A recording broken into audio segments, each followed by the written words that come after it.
Isa sa madalas na nagiging sanhi ng panghihina ng kalusugan ng marriage ay ang pagiging unavailable sa isa't isa. Parang hirap isipin ano, yung dating mag-boyfriend at girlfriend na halos hindi mapaghiwalay at laging nandyan para sa isa't isa, magiging unavailable sa isa't isa. Pero nangyayari yan.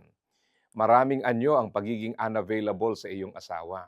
Minsan dala ito ng mga bagay na hindi mo man gusto pero nangyayari. Nariyan ang karamdaman o kagipitan na nagiging dahilan para mawala ng panahon o kaya naman ay hindi makaganap sa ating responsibilidad sa isa't isa. Minsan naman, nauunawaan kung legit ang dahilan.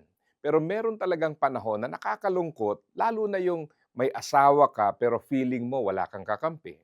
Feeling mo nag-iisa ka, may asawa ka pero hindi ka napapahalagahan. O kaya naman ay nakikita ka pero hindi nakikita ang iyong pinagdadaanan.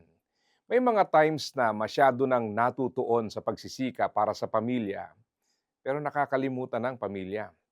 Minsan nagiging abala sa kung ano-anong bagay na para bang ang asawa ay nagiging abala na sa buhay. Madalas ang naiisip natin ay yung single lang ang available. Pero dapat pala kahit married, available pa rin tayo para sa ating asawa o pamilya. Married and available pala dapat ang status natin. Pero yung available doon, hindi ibig sabihin na available para sa iba, kundi available para sa isa't isa.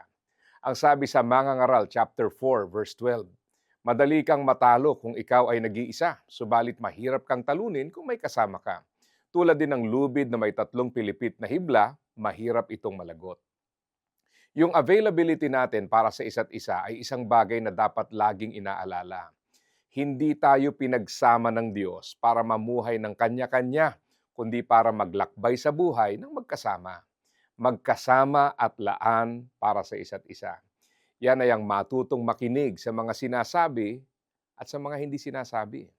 Ang matutong makita, hindi lang ang pisikal na presensya, kundi maging ang mga hinanakit na daladala.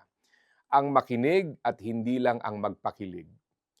Ang kahandaang dumamay o umalalay kahit minsan ay sumasablay.